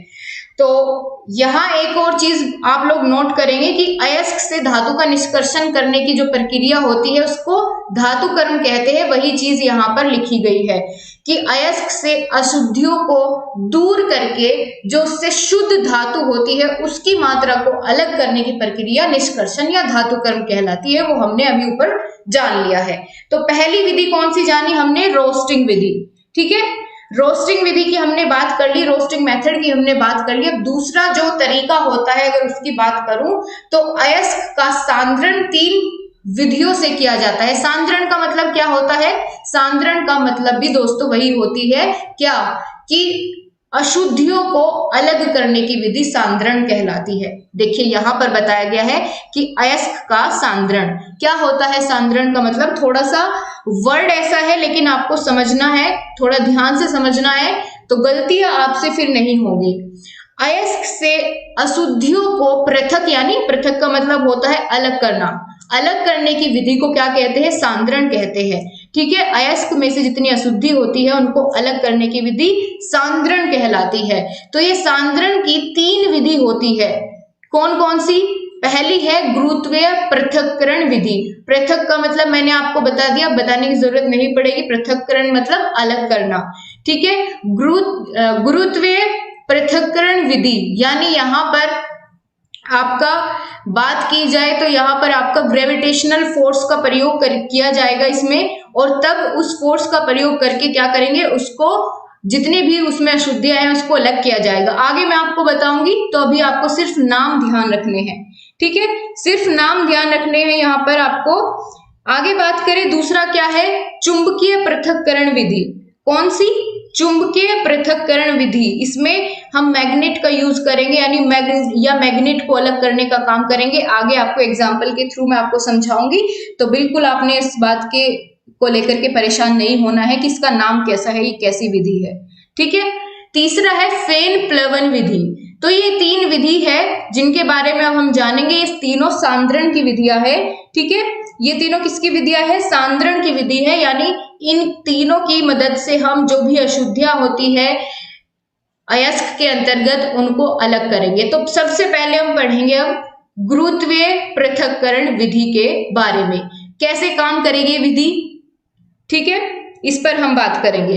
तो देखिए दोस्तों, सबसे पहले अयस्क में जो अशुद्धि पाई जाती है, आप इस तरीके से समझिए कि मान लीजिए कोई अयस्क है, अयस्क के अंदर जो अशुद्धियां हैं, जो धातु है, वो अशुद्धियां भी उसमें मिली हुई है उस धातु में, प्योर धातु के साथ साथ उसमें बहुत सारी अशुद्धियां भी है। तो यदि वो हल्की है धातु, तो उसका हम सांद्रण किस विधि से करेंगे? अगर वो हल्की है तो हम उसमें प्रयोग करेंगे गुरुत्वीय पृथक्करण विधि का उपयोग करेंगे, अगर वह धातु हल्की है। ठीक है, कैसे करेंगे? यहाँ इस डायग्राम की मदद से आप लोग समझेंगे। आपका ध्यान यहाँ होना चाहिए, इस डायग्राम में आपका ध्यान बिल्कुल डायग्राम में होना चाहिए। मैं समझाऊंगी कैसे कैसे इसमें आप अपने आप लिख पाएंगे फिर इसके अंदर, अगर ये इस तरह से आपका प्रश्न पेपर में पूछ लिया जाता है। तो देखिए क्या होगा गुरुत्वीय पृथक्करण विधि के अंतर्गत। सबसे पहले अगर बात की जाए तो इसमें एक इस तरीके से तिरछा लकड़ी का तख्ता होता है। आप यहाँ देखेंगे, इसको मैं थोड़ा सा और जूम कर देती हूँ ताकि आप आसानी से देख पाए। ठीक है, अब आप देख पा रहे होंगे, आई होप क्लियर तरीके से। तो क्या होता है, इसमें एक तिरछा तख्ता रखा जाता है लकड़ी का। ठीक है, लकड़ी का एक तख्ता होता है, यानी कटी हुई लकड़ी को तिरछा रखा जाता है और फिर इसके ऊपर यहाँ पर एक आप कह सकते हैं कि एक पट्टा लगा करके या कोई एक बर्तन रख के उसके ऊपर क्या रखा जाता है? पिसा हुआ अयस्क रखा जाता है। ठीक है, और इस बर्तन से धीरे धीरे इस पिसे हुए अयस्क को इस तिरछे तख्ते पर गिराया जाता है। तो बीच में इस तख्ते पर क्या होते हैं? कुछ अवरोध भी होते हैं। अवरोध किस तरह से? कोई जाली लगी हो सकती है, ठीक है, कोई कपड़ा लगा हो सकता है। अवरोध मतलब जो अशुद्धियों को रोक ले। ठीक है, तो यहाँ पर अवरोध लगा होता है। उसके बाद इधर से जल का प्रवाह करने के लिए यहाँ पर कोई नल होना चाहिए, जो तेज प्रवाह का जल होना चाहिए यहाँ पर। ठीक है, तो फिर उसके बाद क्या होगा कि जल के प्रवाह के कारण क्या होगा, जो अयस्क है, अयस्क यहाँ पर इस अवरोध के बीच में रुक जाएगा, जो भारी कण होंगे। क्यों? क्योंकि जल का प्रवाह तेज होगा और जितने भी हल्के कण होंगे वो हल्के कण इस तख्ते पर बहते हुए कहाँ? नीचे इस बर्तन में आ गिरेंगे। इन अशुद्धियों को किस नाम से जाना जाएगा? जो यहाँ पर ये अशुद्धियां इकट्ठा होगी, जो हल्के कण हैं, जो अशुद्धियों के हल्के कण हैं, वो सारे इस पानी के बहाव के कारण बहते हुए इस बर्तन में आ जाएंगे और इस बर्तन में जितनी अशुद्धियां इकट्ठा होगी, इसको किस नाम से जानते हैं? इस अशुद्धि को गैंग के नाम से जानते हैं। किस नाम से जानते हैं? गैंग के नाम से जानते हैं। तो आपने देखा कि कैसी प्रक्रिया है ये, कौन सी प्रक्रिया थी? गुरुत्वीय पृथक्करण विधि थी। इसमें क्या करते हैं, अब आप अपने शब्दों में बताने की कोशिश करिए कि सबसे पहले हमें क्या चाहिए होगा? एक तिरछा तख्ता चाहिए होगा, या तख्ता चाहिए, तिरछा तो अपने आप कर लेंगे, है ना। तो एक तख्ता चाहिए सबसे पहले तो आपको, फिर पिसा हुआ अयस्क आपके पास हो जिसको आप प्योरीफाई करेंगे या जिसको आप शुद्ध करने वाले हैं, शुद्ध करने की आप ये सांद्रण विधि अपनाने वाले हैं। ठीक है, तो वो अयस्क आपके पास पिसी हुई फॉर्म में होना चाहिए या पिसा हुआ होना चाहिए। आप धीरे धीरे इस तख्ते पर इस पिसे हुए अयस्क को गिराएंगे और इधर से तेज प्रवाह वाले जल को इस पर फ्लो करवाएंगे। तो उस पिसे हुए अयस्क से जितनी भी अशुद्धियों के हल्के कण हैं, वो हल्के कण बहाव के कारण यहाँ नीचे निकल जाएंगे, इस बर्तन में आ जाएंगे, यहाँ इकट्ठा हो जाएंगे और जो अवरोधक बीच में लगा हुआ था वहां क्या होगा? वहां जो हमारा प्योर धातु है, प्योर अयस्क में से निकली हुई जो धातु है, जो भारी है, वो इस अवरोधक पर क्या हो जाएगी? यहाँ पर इकट्ठा हो जाएगी, क्योंकि उसके भारी कण होते हैं। ठीक है, और जितने भी हल्के कण थे वो सभी कहाँ? यहाँ इकट्ठा हो जाएंगे। तो इन अशुद्धियों को, जो यहाँ पर हल्के कण थे, उन्हें क्या बोले जाएगा? गैंग बोलेंगे। तो ये गैंग आपके पेपर में पूछ लिया जाता है कि गैंग क्या होता है। अब आपको पता होगा कि जितनी भी अशुद्धियां ये हमने जाने की सांद्रण करने की विधि के बाद जो अशुद्धियां प्राप्त होती है अलग, उनको हम गैंग कहते हैं। क्लियर? आगे बात करते हैं। तो ये आपको पता चल गया। अब हम आगे बात करेंगे दोस्तों दूसरी विधि के बारे में। गुरुत्वीय पृथक्करण विधि बहुत अच्छे से हमने जान ली। अब बात करेंगे जो दूसरी विधि है, चुंबकीय पृथक्करण विधि। ठीक है, इसमें क्या होगा दोस्तों? जिन अयस्कों या उनकी अशुद्धियों में चुंबकीय गुण होते हैं, उनमें अशुद्धियों को पृथक करने के लिए कौन सी विधि अपनाई जाती है? चुंबकीय पृथक्करण विधि अपनाई जाती है। क्या मतलब हुआ इसका? इसका मतलब ये है कि अगर हमारे पास अयस्क है, अयस्क का मतलब होता है जो चट्टानों से प्राप्त हमें नेचुरल, आप कह सकते हैं नेचुरल रूप से हम चट्टानों से खोदकर जो अयस्क निकालते हैं, चट्टानें होती है, उसमें बहुत सारी धातुएं मिली हुई होती है, बहुत सारी उसमें अशुद्धियां होती है, तो उसको अयस्क कहते हैं। तो उस अयस्क में अगर कुछ चुंबकीय गुण हैं और हम उन चुंबकीय जो पदार्थ है उस अयस्क से अलग करना चाहते हैं, अशुद्धियों को अलग करना चाहते हैं, तो तब हम किस विधि का प्रयोग करेंगे? हम करेंगे चुंबकीय पृथक्करण विधि का प्रयोग। ठीक है, तो यहां हम क्या बात कर रहे हैं कि भैया जिन अयस्कों में चुंबकीय गुण होते हैं और उनके साथ साथ बहुत सारी अशुद्धियां भी होती है, उन अशुद्धियों को पृथक करने के लिए, अलग करने के लिए हम चुंबकीय पृथक्करण विधि का उपयोग करते हैं। क्लियर? अब कैसे करेंगे इस विधि का प्रयोग, ये भी तो आपको आना चाहिए। ठीक है, तो चलिए देखते हैं। ये आप यहां इस इमेज में देखेंगे, इमेज आपको बहुत अच्छे से क्लियर दिख रही है। ठीक है, यहां आप देखेंगे तो यहां हमने क्या देखा कि इस इमेज में आप देखेंगे कि एक रोलर इधर लगा हुआ है जिसको हम बोलेंगे चुंबकीय रोलर। ठीक है, और एक रोलर इसके दूसरे सिरे पर लगा हुआ है और इन दोनों को एक पट्टे की मदद से यहाँ पर क्या किया गया है, एक दूसरे के साथ जोड़ा गया है। एक चमड़े के पट्टे की मदद से इसको, इन दोनों रोलर को आपस में जोड़ा गया है। तो इसके लिए क्या होगा, सबसे पहले हमें जरूरत पड़ेगी इन दो रोलर की, उस पर एक पट्टा होना चाहिए। ठीक है, और हम नीचे दो बर्तन रखेंगे, एक चुंबकीय अयस्क के लिए और एक अशुद्धियों के लिए, क्योंकि हमारे पास जो अयस्क है उसमें हमें करना क्या है, चुंबकीय अयस्क को ही तो उसमें से अलग करना है, जो चुंबकीय गुण वाला पदार्थ है उसी को अलग करना है, इसीलिए इसका नाम चुंबकीय पृथक्करण विधि है। तो हमें वही इसमें काम करना होगा। क्या करेंगे, सबसे पहले जो बर्तन है ऊपर आप देख रहे हैं, इसमें है पिसा हुआ अयस्क।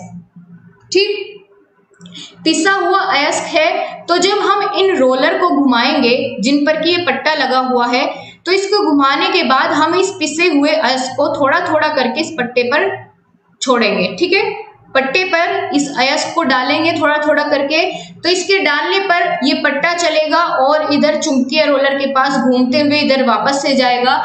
ठीक है, तो एक सिरे पर डालते हैं, जब अयस्क चलते हुए पट्टे के दूसरे सिरे के पास पहुंचकर नीचे गिरता है, तो जो अयस्क का चुंबकीय भाग होता है तो वो आकर्षित होकर इस चुंबकीय अयस्क वाले डब्बे में चला जाता है। क्यों? क्योंकि इस डब्बे में हम पहले से ही क्या रखते हैं, चुंबकीय पदार्थ रखते हैं, या समझ लीजिए कि चुंबक रखते हैं, जो कि अपने आप यहाँ से जब वो गिरेगा पदार्थ, उसमें से चुंबक को अपने आप अपनी तरफ आकर्षित कर लेगी और जो बाकी बची हुई अशुद्धियां होगी वो इस वाले मग में या इस वाली बाल्टी में यहाँ पर इकट्ठा हो जाएगी। तो ये पूरी विधि थी कौन सी, अयस्क का चुंबकीय पृथक्करण करने की विधि।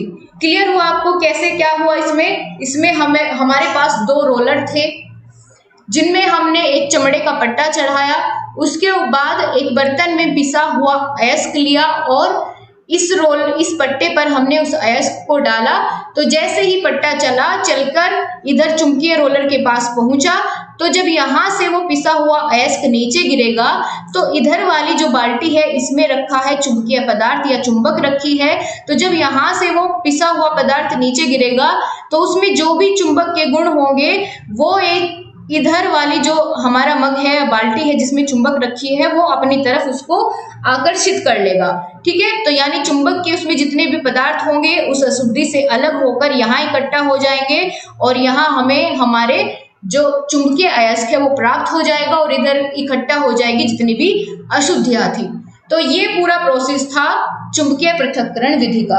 ओके, आगे बढ़ते हैं दोस्तों। तीसरी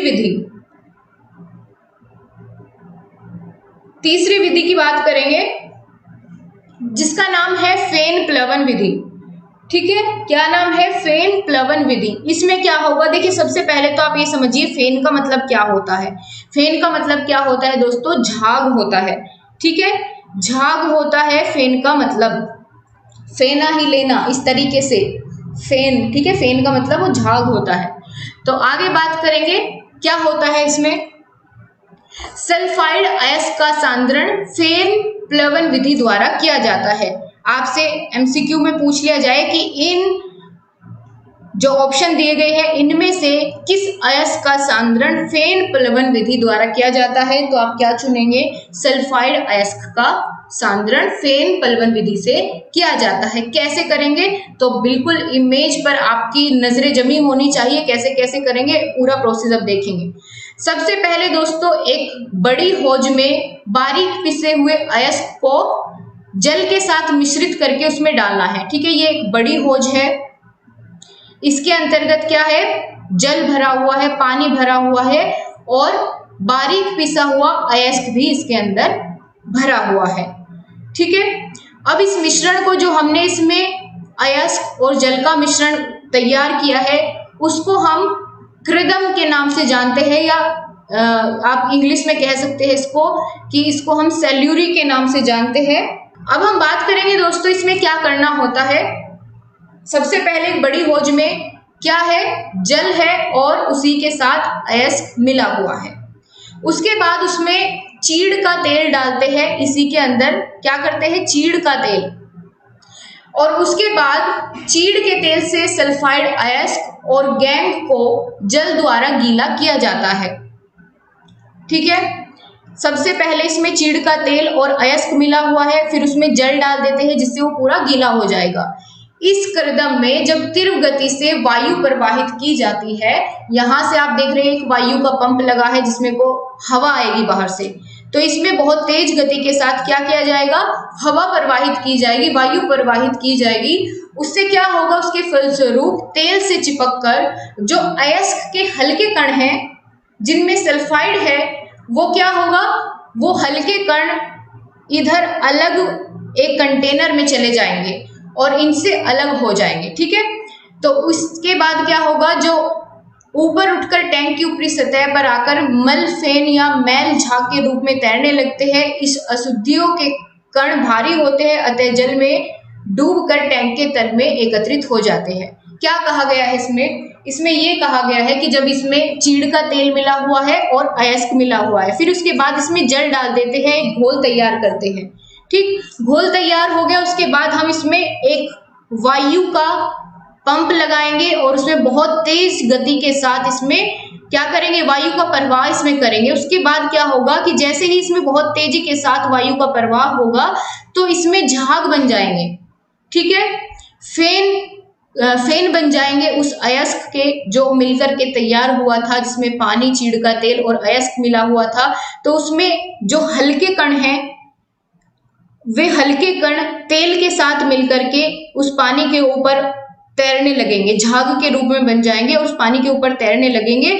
और ऊपर के कण इधर जो हल्के कण हैं जिनमें हमारा सल्फाइड अयस्क मिला हुआ है, तो वो इधर आ जाएंगे तैरकर अलग कंटेनर में, और यहाँ क्या बचेगा? यहाँ पानी के साथ मिली हुई जितनी भी अशुद्धियां हैं वो बच जाएगी। ठीक है, तो पानी के साथ मिली हुई जो अशुद्धियां हैं, भारी कण हैं, वो यहीं पर रह जाएंगे इस बड़े कंटेनर में, लेकिन जो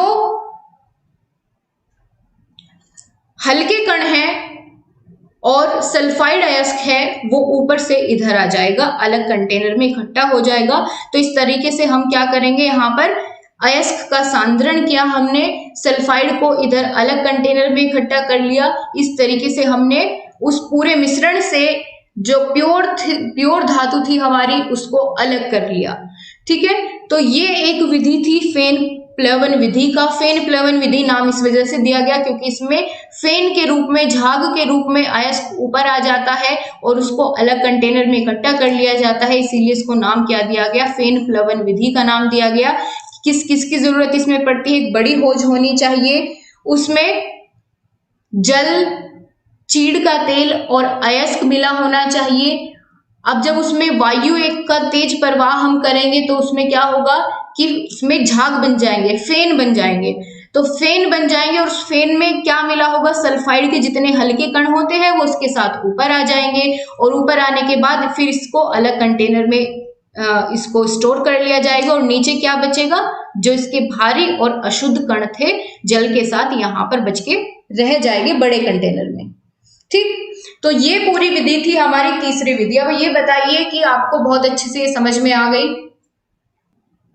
आई होप कि आपको अब डायग्राम बनाने में भी कोई दिक्कत नहीं होगी अगर आपके एग्जाम में डायग्राम बनाने के लिए पूछ लिया जाता है। तो ये थोड़ी सी समझने वाली चीजें थी, आपको इसमें रटना कुछ नहीं पड़ेगा, आपको बस समझना है और आप आसानी से इसके बारे में आपसे 2 पेज लिखवा ले, भले ही अब एग्जामिनर आप लिख लेंगे खूब आराम से।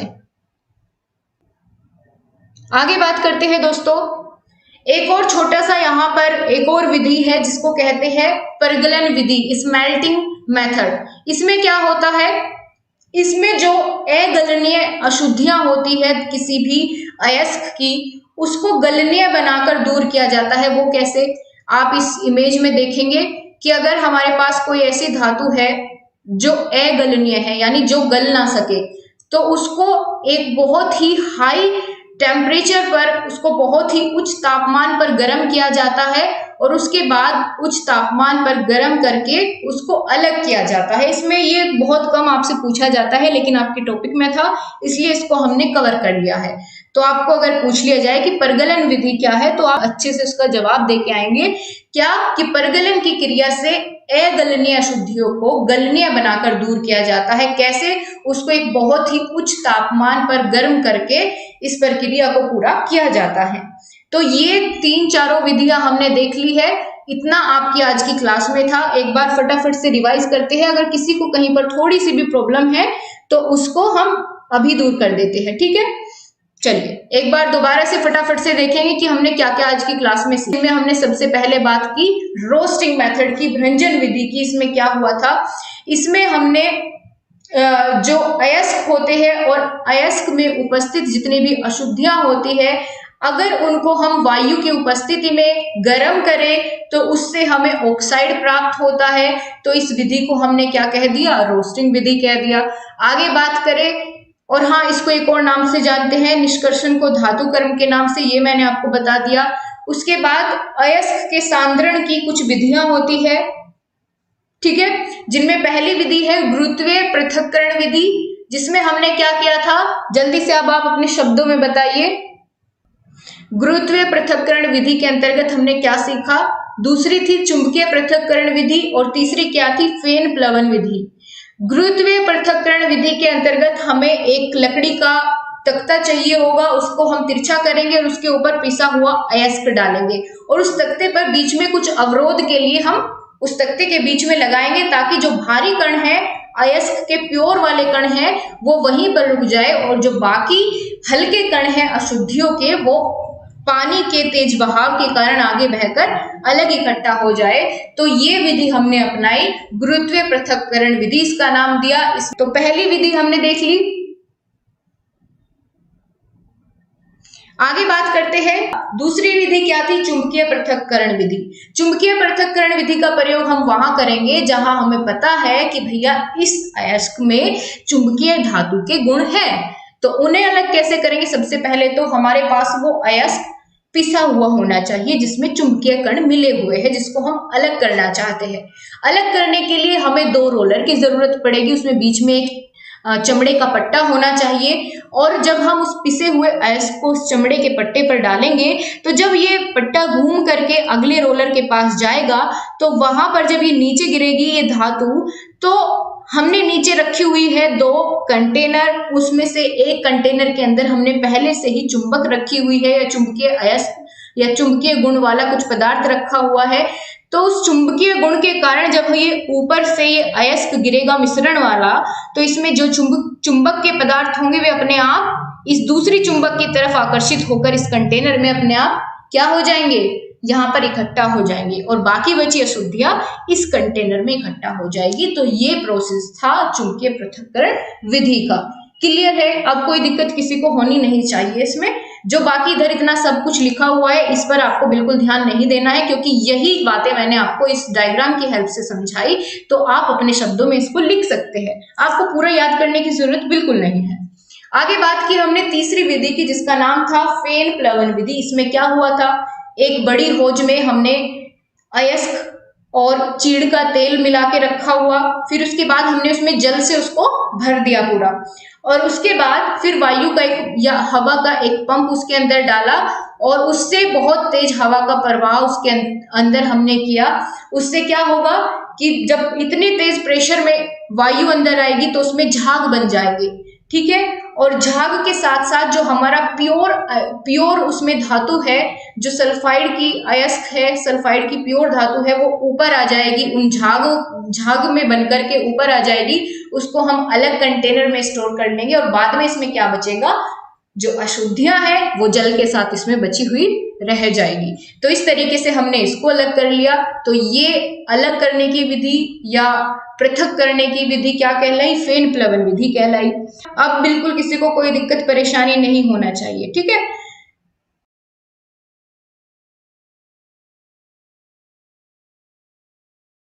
सो गाइस, चलिए अब नेक्स्ट टॉपिक की शुरुआत करेंगे और अब हम जानेंगे धातु और अधातु के बीच क्या अंतर होता है, धातुओं के कौन कौन से गुण होते हैं, ठीक है। तो सबसे पहले हम यही जानेंगे धातु को हम कैसे पहचाने, और देन इसके लास्ट में हम बात करेंगे दोनों के बीच में डिफरेंस की।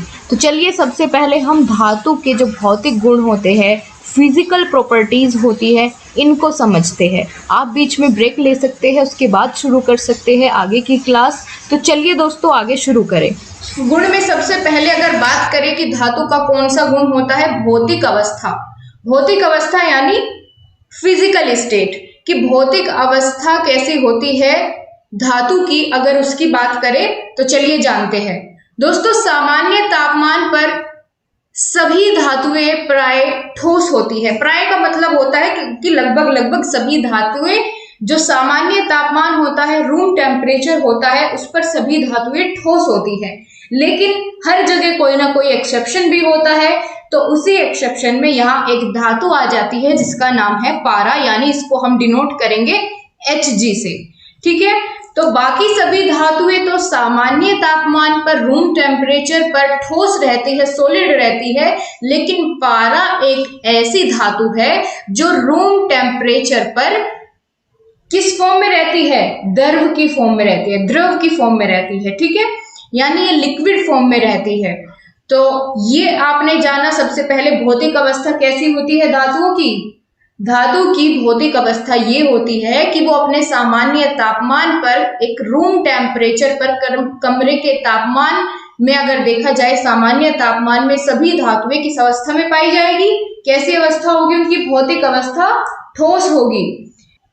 बिल्कुल समझ में आ गई। तो आपसे क्वेश्चन कैसे बना था प्रीवियस ईयर पेपर में कि कौन सी ऐसी धातु है जो रूम टेम्परेचर पर भी द्रव अवस्था में पाई जाती है। तो आप क्या जवाब देंगे, आप जवाब देंगे पारा ऐसी धातु है जो रूम टेम्परेचर पर, सामान्य तापमान पर भी द्रव अवस्था में पाई जाती है। क्लियर है इतना। तो इसी के बीच बीच से आपके क्वेश्चन उठाए जाते हैं जो एमसीक्यू बनते हैं, इसीलिए आपको हर एक लाइन पर ध्यान देना है, क्योंकि लिखा वही गया है जो जरूरी है आपके लिए जानना, ठीक है। अब चलेंगे दोस्तों हम, अगला गुण क्या होता है किसी भी धातु का, तो वह है दोस्तों कठोरता, यानी हार्डनेस। क्या होता है, हार्डनेस। ये भी एक गुण होता है, क्योंकि देखिए बहुत सारी धातुएं हैं, वो सभी कैसी होती है, कठोर होती है, तभी तो ठोस अवस्था में पाई जाती है, क्योंकि वे कठोर होते हैं। लेकिन बात करें पोटेशियम, सोडियम, मैग्नीशियम और पारे को छोड़कर अन्य सभी धातुएं कठोर होती है। अगर बाकी आपको मैं ये बताने लगूं कि कौन कौन सी धातुएं कठोर होती है, तो बहुत सारी है दुनिया भर की। तो हम क्या जानेंगे, कौन सी कठोर नहीं होती है, उसको हम समझ लेंगे। तो बाकी बची जितनी भी धातुएं हैं वो सभी कठोर की श्रेणी में आएंगी, यानी वो कठोर होती है।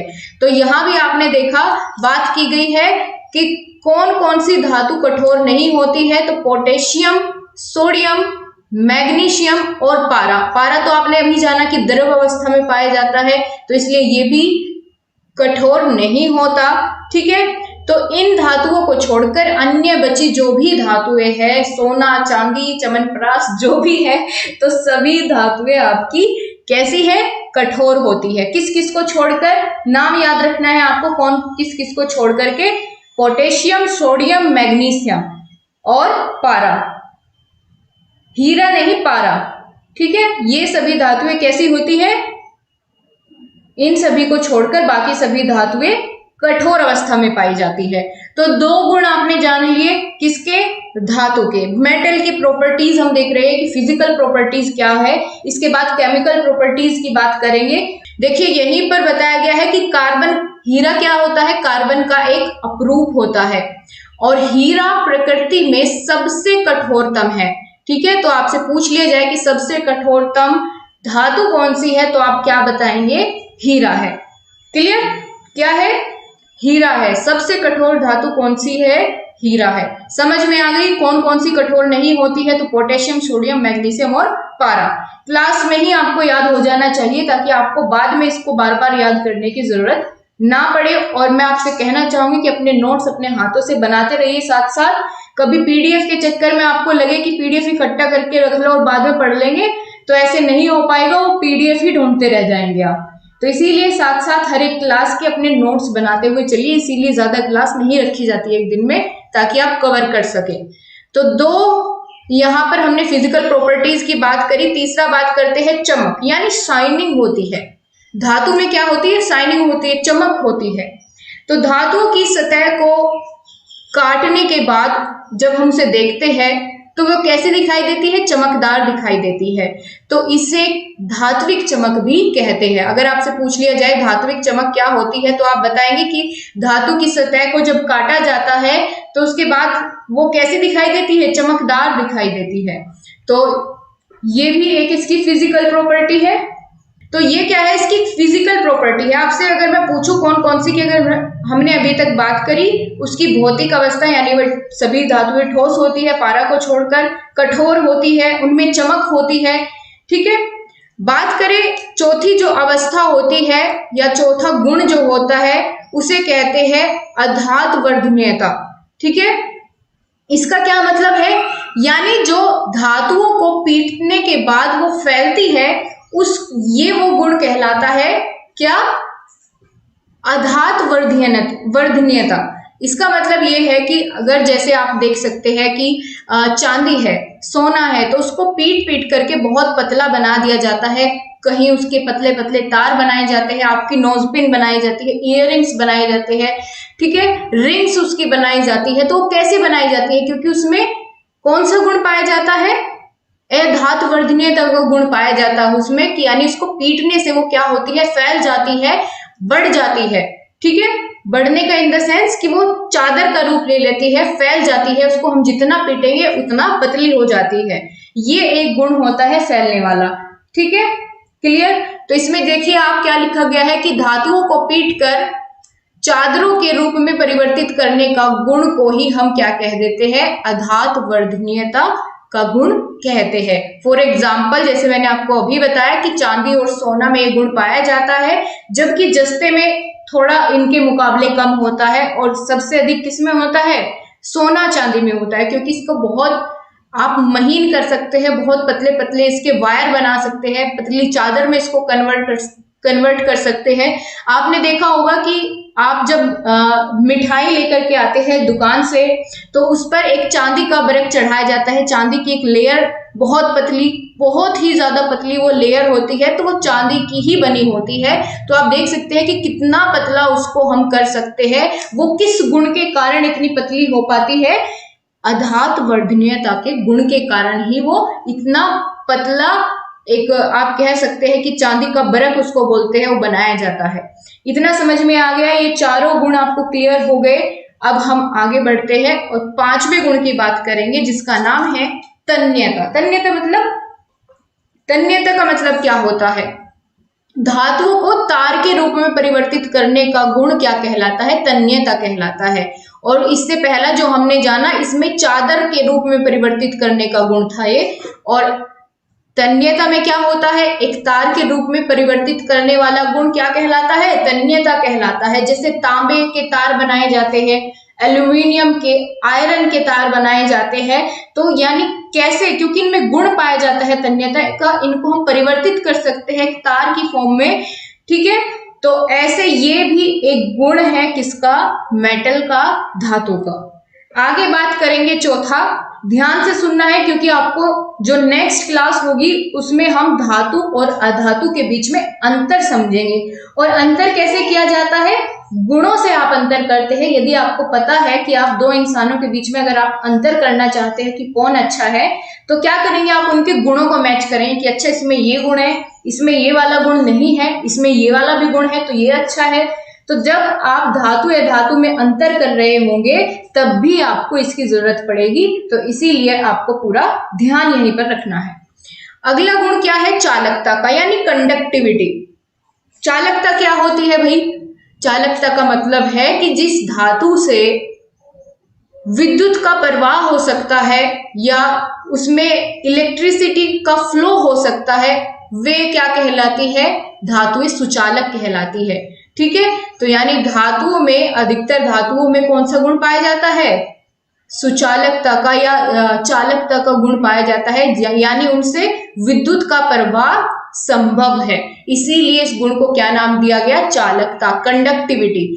तो ये 6 गुण आपके क्लियर हो गए। ठीक है, तो यहां हमने 6 गुणों की बात करी। जल्दी जल्दी से एक बार उनके नाम लिख दीजिए, किस किस के बारे में आपने जाना। देखिए, सबसे पहले हमने जाना भौतिक गुण के बारे में, यानी फिजिकल स्टेट।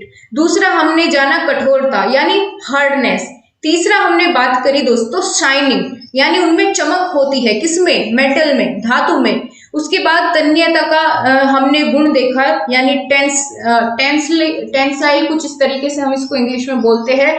और छठा गुण हमने देखा कंडक्टिविटी, यानी चालकता का। तो ये 6 गुण के बारे में हमने बात कर ली। अब हम आगे बढ़ेंगे और यहाँ पर बात करेंगे धातुओं के रासायनिक गुण की।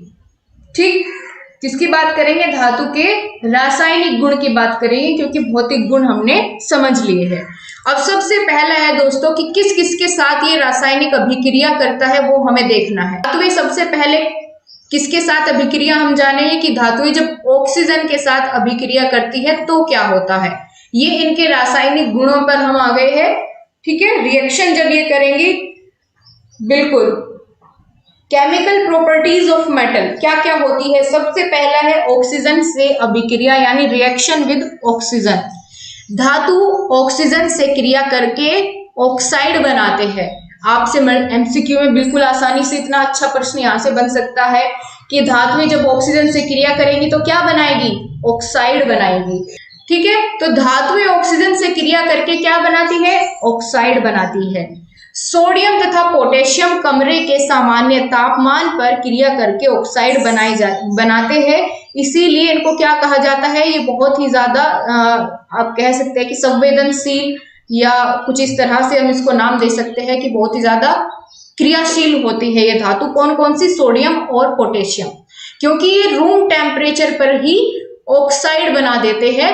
देखिए, जैसे किस तरीके से, अगर इसका आपको एग्जाम्पल देना हो तो आप कैसे देंगे। मान लीजिए सोडियम के साथ आपको अभिक्रिया दिखानी है।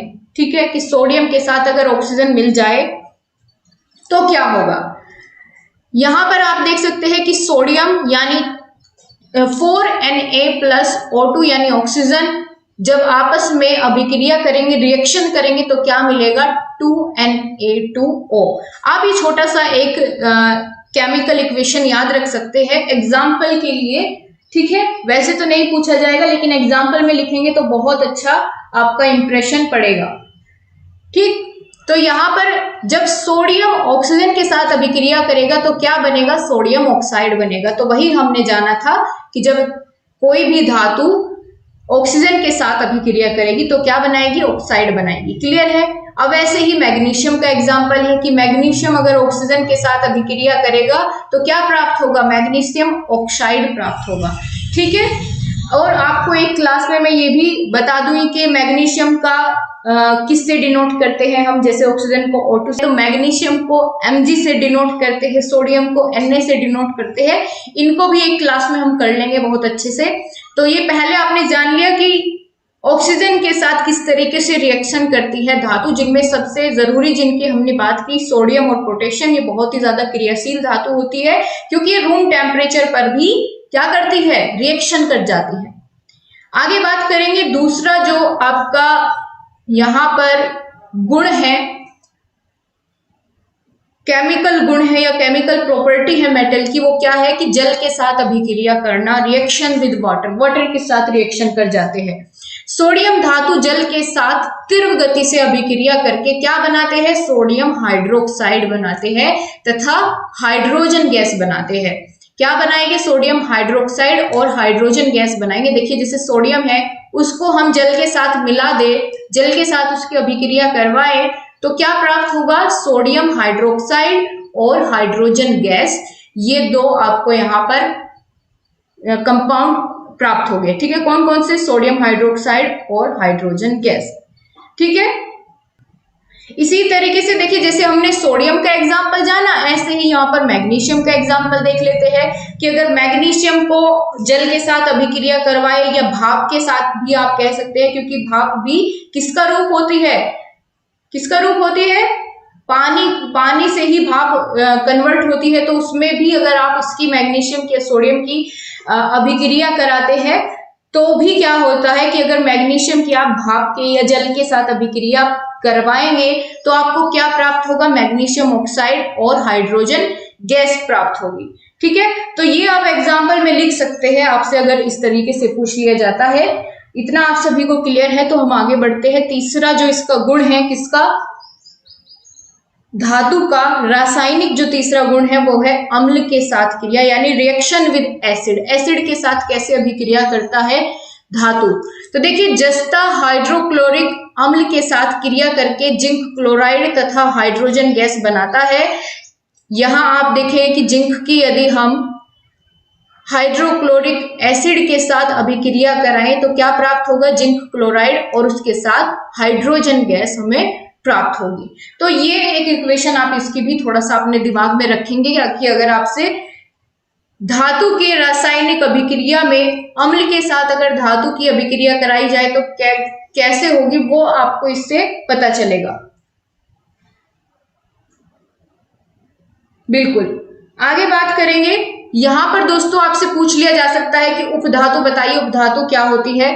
तो जिनमें धातु और अधातु दोनों के ही गुण पाए जाए उसको उपधातु कहते हैं। एक नंबर में पूछा गया प्रश्न है, ध्यान आपको यही रखना है कि जिसमें धातु के भी और अधातु के भी दोनों के गुण पाए जाए उसको उपधातु कह देते हैं।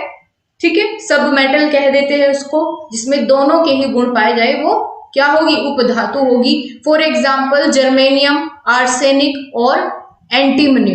तो ये एग्जाम्पल आपको इसके ध्यान रखने हैं कि जर्मेनियम, आर्सेनिक और एंटीमनी कैसी क्या है? उपधातु है। क्यों? क्योंकि इनमें धातु और अधातु दोनों के गुण पाए जाते हैं। अब आप ये कहेंगे कि अधातु के गुण कौन से होते हैं, तो ये हम कल की क्लास में डिस्कस करेंगे कि अधातु के गुण कौन से होते हैं, क्योंकि जब हम जान रहे होंगे धातु और अधातु के बीच में अंतर तब आपको बिल्कुल क्लियर हो जाएगा।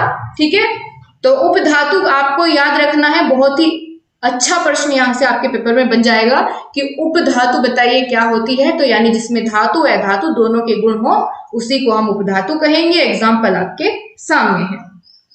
बिल्कुल, आगे बात करेंगे यहाँ पर। तो क्या होता है गैंग कि अयस्क में मिले जितने अशुद्ध पदार्थ होते हैं उनको जब हम अलग कर देते हैं, वो अशुद्ध पदार्थ जितने थे उनको हम गैंग कहते हैं। तो आप बहुत ध्यान से सुनेंगे क्या होता है फ्लक्स। देखिए अयस्क में मिले जो अशुद्ध पदार्थ को हटाने के लिए हम बाहर से किसी पदार्थ को उसमें मिलाते हैं तो उस पदार्थ को जो मिलने के बाद वो पदार्थ बन जाता है उसको फ्लक्स कहते हैं। जैसे हमने तो गैंग और फ्लक्स के मिलने से बने जो पदार्थ होते हैं जिसमें गैंग और फ्लक्स दोनों मिले होते हैं उसको क्या कह देते हैं? धातुमल कहलाता है। जिसमें गैंग और फ्लक्स मिला होता है, इन दोनों से मिलकर जो पदार्थ बनता है उसको धातुमल कहते हैं। बहुत अच्छे, आगे बात करेंगे दोस्तों। एक और यहाँ पर छोटी सी टर्म बच जाती है सक्रियता श्रेणी। ये क्या होती है? जिसमें धातुओं की क्रियाशीलता को हम अवरोही क्रम में व्यवस्थित करते हैं, दिखाते हैं, उसको सक्रियता की श्रेणी कहा जाता है कि कौन धातु कितनी ज्यादा क्रियाशील है। अगर इसको डिनोट करते हुए हम उसको अवरोही क्रम में लगाए तो अवरोही होता है घटता हुआ क्रम। दोस्तों मेरे हिसाब से इस क्लास को इतना ही रखना चाहिए, क्योंकि नहीं तो ज़्यादा ओवरफ्लो कर जाएगा। आप लोग कह रहे थे कि मैम 2 घंटे का है तो पूरा 2 घंटे की क्लास लीजिए, लेकिन मुझे लगता है कि इतना आज की क्लास में काफ़ी रहेगा। ठीक है, यहीं तक क्लास को रखते हैं और आप सभी अभी अपने नोट्स बनाइए और कोई दिक्कत परेशानी, कहीं कोई डाउट है तो कमेंट बॉक्स में पूछ लीजिएगा आप। ऑलराइट, तो चलिए दोस्तों, फिर मिलेंगे आपसे शाम की क्लास में। तब तक के लिए आप सभी को नमस्कार। आई होप कि आपको सब कुछ बहुत अच्छे से समझ आया होगा। So thank you so much guys.